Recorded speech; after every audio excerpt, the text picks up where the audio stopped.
13 अप्रैल 1919 दिन था बैसाखी का, खुशी का, उल्लास का और अन्याय के खिलाफ आवाज उठाने का। लेकिन क्यों यह दिन इतिहास के पन्नों में काले अक्षरों के तौर पर दर्ज हो गया? फायर की एक आवाज ने मानवता को शर्मसार और इतिहास को बदल कर रख दिया था। यूं तो ब्रिटिश सरकार के कई काले चेहरे इतिहास के पन्नों में दर्ज हैं, लेकिन ये चेहरा इतना बर्बरता भरा रहा है कि पंजाब की धरती में दबी और नदियों में डूबी सैकड़ों लोगों की अस्थियां आज भी इंसाफ की गुहार लगा रही हैं। जलियांवाला बाग की दीवारों में धसी गोलियां जनरल डायर की बर्बरता को आज भी बयां कर रही हैं। दोस्तों, 8 मार्च 1919 को रॉलेट एक्ट नाम का एक कानून बनाया गया था। यह एक ऐसा कानून था जिसके द्वारा ब्रिटिश सरकार किसी भी व्यक्ति को बिना मुकदमा चलाए गिरफ्तार कर सकती थी। यानी ये ऐसा कानून था जिसमें भारतीयों के पास ना कोई अपील, ना दलील का और ना ही वकील करने का अधिकार होता था। ऐसे काले कानून का विरोध करने के लिए लोगों का एकजुट होना तो तय था। इसी कारण महात्मा गांधी के नेतृत्व में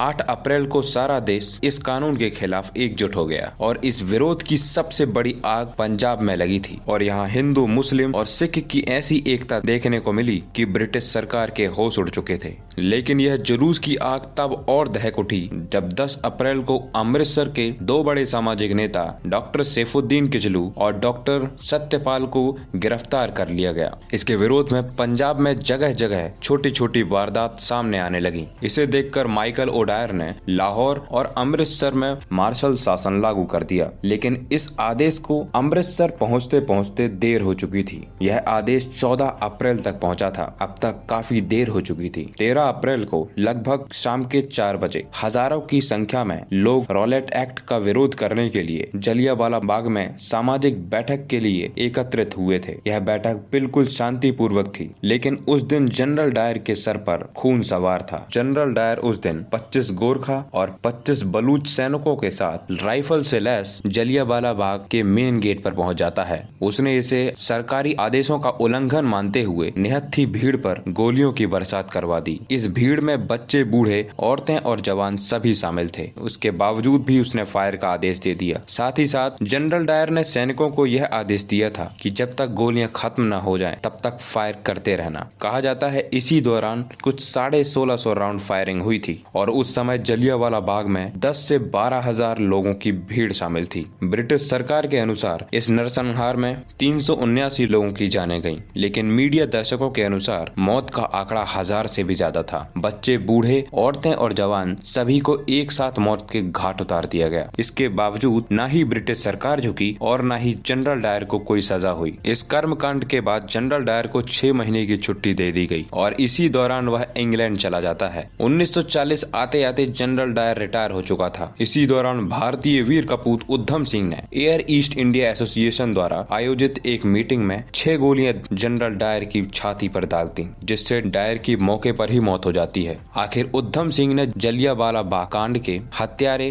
को मौत के घाट उतारकर बदला ले ही लिया था। दोस्तों, आज की इस वीडियो में बस इतना ही। वीडियो पसंद आई हो तो वीडियो को कर देना लाइक और चैनल को कर लेना सब्सक्राइब। धन्यवाद।